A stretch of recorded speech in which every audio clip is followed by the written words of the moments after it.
Hey, it's Mark Arnstein, Remax Hallmark and livingnorthtoronto.com. This is vlog number 81, and today we're talking about why you shouldn't listen to the news.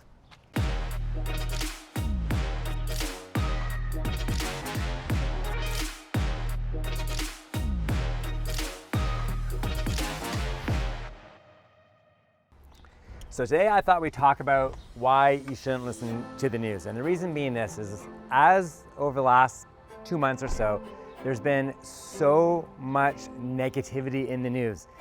It's never positive, which is really a bad thing because it gives you a lot of false information. And I don't think that's necessarily true. In fact, the other day they said on the news that if the mortgage rates go up anymore, 1 in 4 Canadians are not going to be able to afford their homes anymore. And we talked about this many times before, and I've mentioned this, is that you are stress test to the gazoo before you can buy a home. You are then, from there, people who are in high ratio mortgages typically are doing usually fixed rate loans, which means that they have a guaranteed rate over a long period of time, usually somewhere 3, 4, 5 years. So if rates go up, they're actually not affected by the rate increase.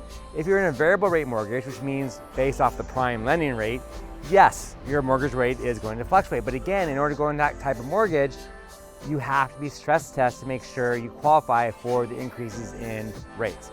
So, and I think the number that they pulled was actually something like only 2,000 people, and only 800 people even responded to it. So you gotta take it all with a grain of salt.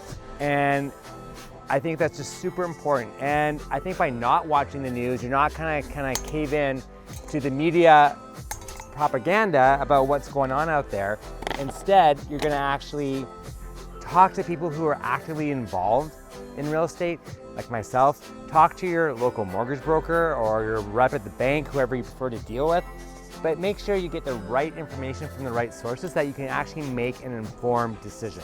So I kind of don't want to be a negative Nelly, and I don't want to be a dead horse to the nth degree. I just kind of want to be upfront and be honest with what's going on out there. And I think that, yeah, things are changing and stuff is happening out there in all aspects of the world, right? From fears of recession to the war in Ukraine, to what's happening with mortgage rates and all that stuff, and just life in general. But it's really not that bad. I go back to where we're at right now. It was very close to where we were in 2019. And in 2019, the market was extremely healthy, moving at a very brisk pace. And the sky, no one said boo, and the sky was not falling. It was all good. So I don't think anything's changing all that time soon. I think we just have to go through a bit of an adjustment period because we've been so spoiled for so long with all this great low rates that it's kind of coming up a bit again. So it's not that big of a deal.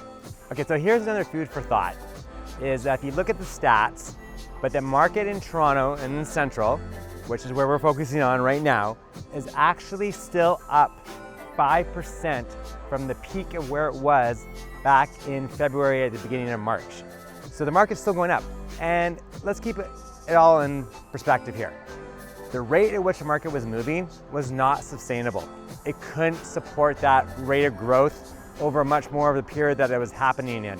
So you gotta look at it as the market's still moving in the right direction, we're still going up, and more importantly, Lotto has a great saying, which says, know your limits and play within it, which is so important, is don't bite off more than you can chew.